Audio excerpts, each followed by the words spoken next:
Televidente, feliz noite. Lo que tem notícia policial, nós temos uma compilação preparada também. Lá que nós vamos agora para aí também com mais sala atenção. Um homem que queda agredido depois de um grupo de pessoas te bater. Já que não parecer é tipo que está molestando turende do bairro.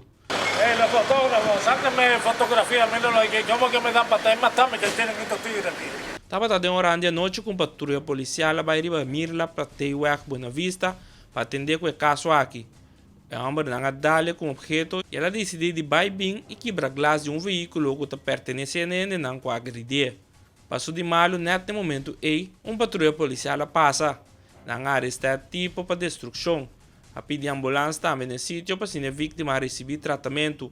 Está tem cortar várias partes de sua corpo. Provavelmente está com um martim na abater. O agressor, polícia vai guardar de polícia com ele, vai dar sua declaração e também o aqui que vai passar, já que o maltrato a tomar lugar. É caso da investigação. A detenção de um homem que trata na corre vai lá a polícia.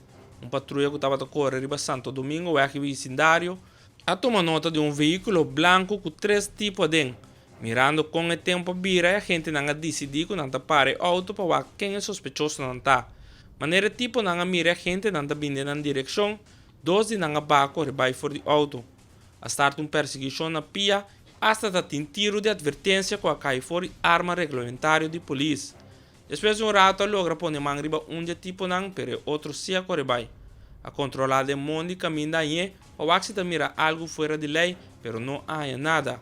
E outro homem que estava de chofer, depois de a controlar, turco estava ok, e ela que vai de liberdade.